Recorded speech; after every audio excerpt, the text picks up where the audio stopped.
Using a flamethrower, Shay burns down as many orchids as possible. At that moment, Croy's tablet detects someone coming, so David lowers the helicopter to hide in the smoke. The movement looses the rope holding Shay and she falls. Cable scouts are getting closer, so Tally ties a bag at the end of the rope for weight and throws it off before using it to go down. The helicopter starts to lose lift while Tally looks for Shay among the flames. Luckily, she finds her, and when a scout tries to get closer, Tally grabs the bag on fire and throws it at him. Then the girls hold onto the rope and the helicopter flies away right before a scout can jump on too. Hundreds of years ago, humanity exhausted Earth's natural resources, causing society to descend into chaos and war. The best scientists in the world took the mission of saving what was left of civilization and created genetically modified orchids that became the new energy source. However, humans still fought over their differences, so the scientists also created the transformation. When they turn 16, every person goes through a life-changing operation that transforms them into their most perfect self. These people are known as pretties, and since they're perfect and happy living in the city, conflict is avoided. Those who haven't gone through the procedure yet are called uglies and stay in the dorms in Uglyville. Callie can't wait to become a pretty and constantly uses an app on the mirror to see how she'd look after the procedure. Her best friend is Pearies, and they call each other Nose and Squint since childhood. Sometimes they go to the bridge during curfew hours and use special glasses to watch the pretties partying in the city. Callie will be turning 16 in 3 months, but Pearies is older and he's getting his operation tomorrow. They have matching scars on their hands and promise they won't let the doctors erase them when they become pretty. At that moment, a patrol drone flies by, so they run back to their dorms. The next day during assembly, Tally overhears other students discussing the smoke, a hidden place outside the city led by some guy named David. It's said many people escape the city and hide there, but most students don't think it's real. At that moment, a hologram of Governor Cable appears and gives a speech on the importance of being pretty and perfect. Then all those who turn 16 are called, and Tally says goodbye to Pearies while telling him to meet her at the bridge in 1 month. In the evening, Tally watches the fireworks above the city and remembers the day she met Pearies. Her parents had just dropped her at the dormitories and Pearies was behind her in line. They exchanged nicknames and hit it off, so they quickly became best friends. One day, Pearies accidentally cut his hand when taking a tablet from Tally, so she got the same scar while they promised to stay friends forever. Days pass and Tally sticks to her routine of going to class and looking at herself in the mirror. She often checks her interface ring too, but there are no messages from Pearies. After a month, Tally uses her ring to hack the window open and leaves it behind because it has a tracker. She sneaks around and makes it to the bridge, but Pearies hasn't shown up. Getting worried, she uses some rope to climb on the bridge and dangerously moves under it until she makes it to the city. She sneaks around by hiding behind the plants, but when a partygoer drops a mask, Tally grabs it and puts it on. The mask puts on a hologram on her body, making it look like she's wearing a fancy dress. Now Tally can get into the party, and she's amazed by all the decorations. Eventually she finds Pearies, who looks completely different and doesn't recognize her.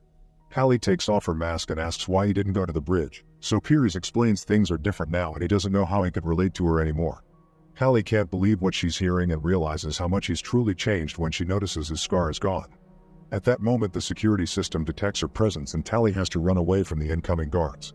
She gets stuck in a balcony, so she steals a bungee jacket and jumps. The fall is rather long, but the jacket causes her to bounce and land gently nearby instead.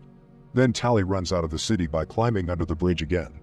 When she accidentally kicks a stone into the water, a drone finds her and comes closer to arrest her.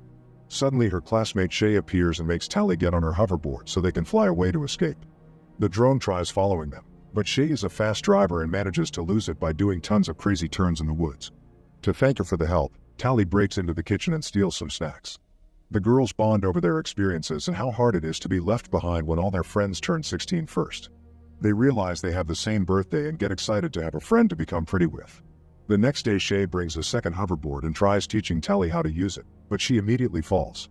At school, Tally is shocked to see some girls give Shay back a book since those aren't around anymore.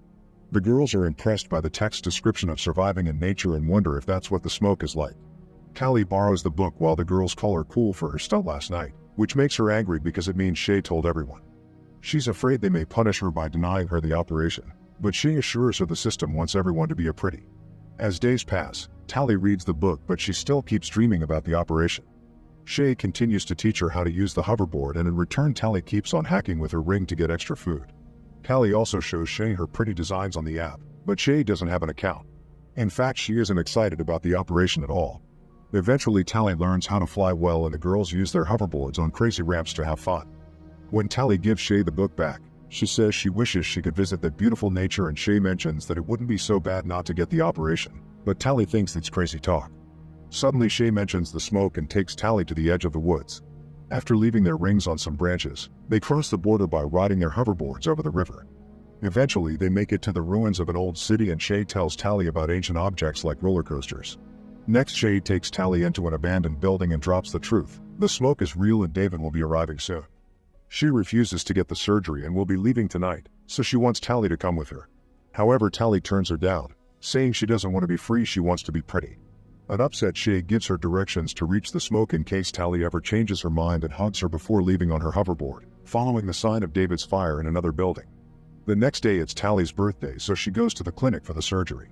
However, they call everyone except for her. Then a guard takes her away in an aircraft to see Dr. Cable, who explains Shay is missing.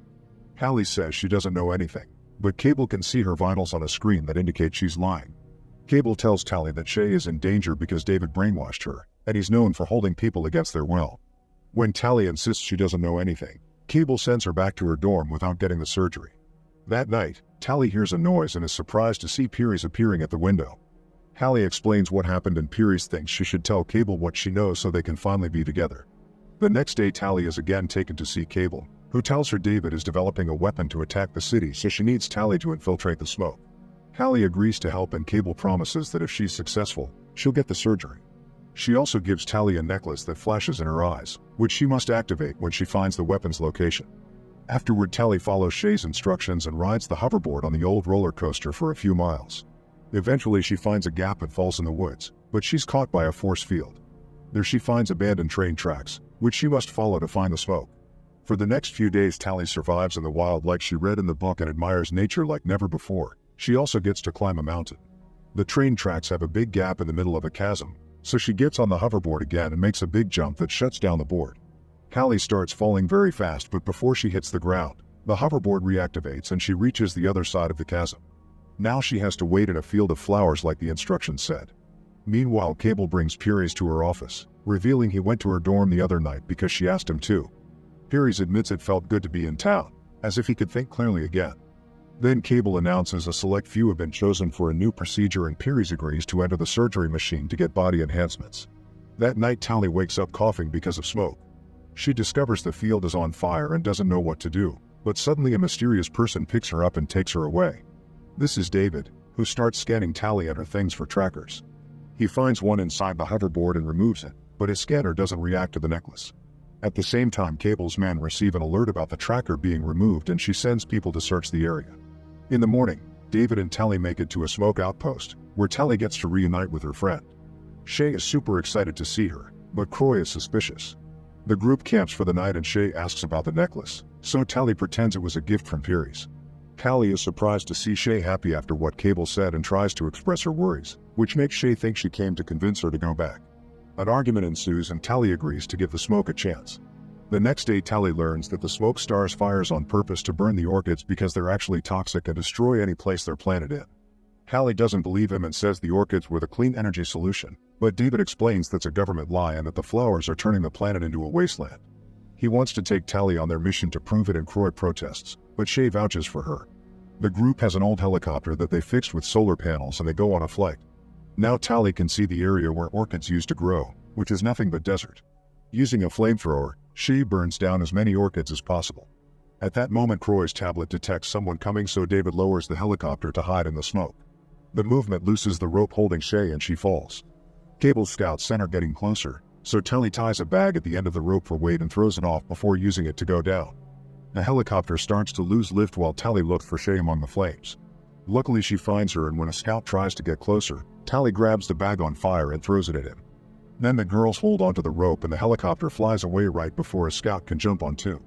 After the group lands, Croy points out the scouts could have only found them because of Tally, but Shay defends her and David thinks anyone who risks their lives for a smoke is worthy of a chance. The group camps for the night, but Tally can't sleep because she keeps thinking of Cable and how she taught her to manipulate the rebels. She leaves the tent for a walk and finds David bathing in the river, so she gets back in the tent to hide her embarrassment. The following day, Tally is blindfolded and finally taken to the smoke, where a whole community is thriving in nature.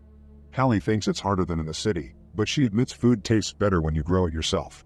Even old people must work and there's no money, so things are shared or traded. Most importantly, everyone is there by choice. The train tracks are being recycled to make tools, but they make no weapons because they're pacifists.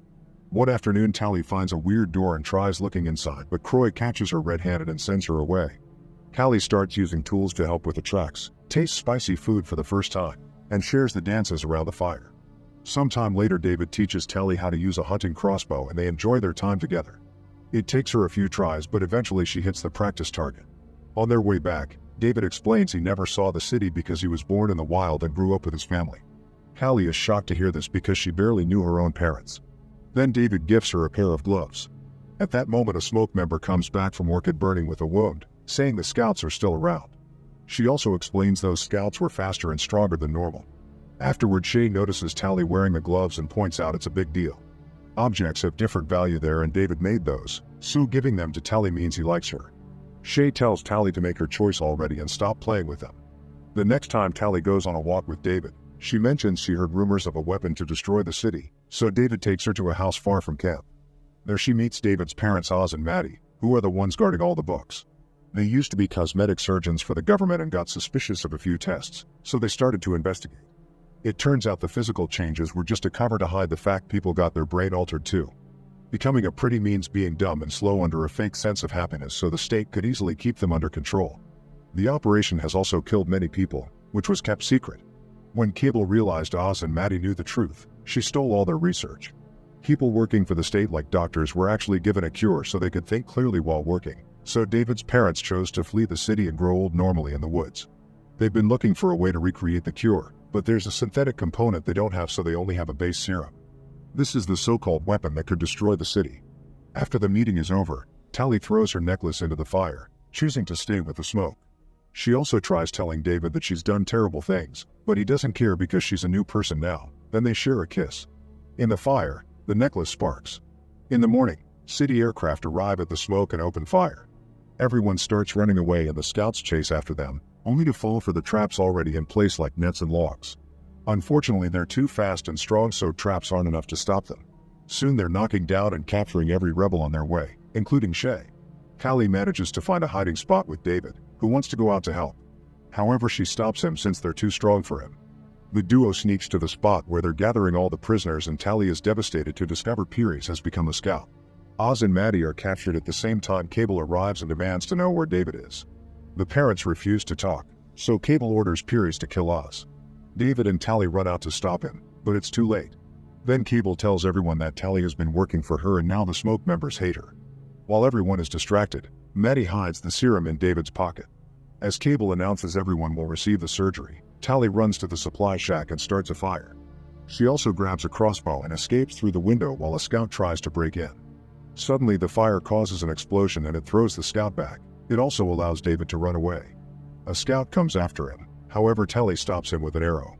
Furies wants to join the chase, but Cable announces they're leaving. Some scouts destroy Maddie's research and set the area on fire while the others push all the prisoners into the aircraft. After they're gone, David gathers the few supplies he can find for a rescue mission. Tally tries approaching him and he attacks her with a knife, barely stopping himself from hurting her. She wants to help him to rescue the others and he points out he doesn't trust her anymore, so Tally explains he needs her because he's never been to the city. Sometime later in the city, Tally approaches the students that read Shay's book and introduces them to David to prove that the smoke is real. Tally borrows an interface ring from them and asks them to gather lots of kids to create a distraction. Soon a bunch of teenagers write the smoke lives in the sky using their hoverboards. Meanwhile, David and Tally wait for the aircraft to leave the clinic and get inside using hoverboards too. They go through the aircraft tunnel and land safely thanks to the bungee vests. They carefully sneak around and Tally uses the ring to hack a lock, but this isn't just a kitchen and it doesn't work. Suddenly the door is opened by a pretty and David immediately starts fighting him. They exchange a few hits before David overpowers him and holds him against the wall, so Tally takes his ring. Then David throws him in the corridor and Tally locks the door. As the alarms go off, the duo finds the cell and uses the ring to free everyone. Tally realizes Shay isn't around and Croy reveals she was already given the surgery. While most of the group escapes, David, Tally, and Maddie go looking for Shay, but when they make it to the lab it's too late. She's already a pretty. Tally cries and apologizes, yet Shay swears she loves it. At that moment Cable and Pierce arrive and force the trio to get into the machine so they can finally get the surgery. The process begins, but before the needles can start cutting, the Smoke's helicopter appears outside and Croy opens fire with a flamethrower. Cable and Pearies are forced to run and the machines get damaged, so the system fails and the operation stops. The trio comes out and Tally grabs Shay while Maddie gets the component she needed from a cupboard.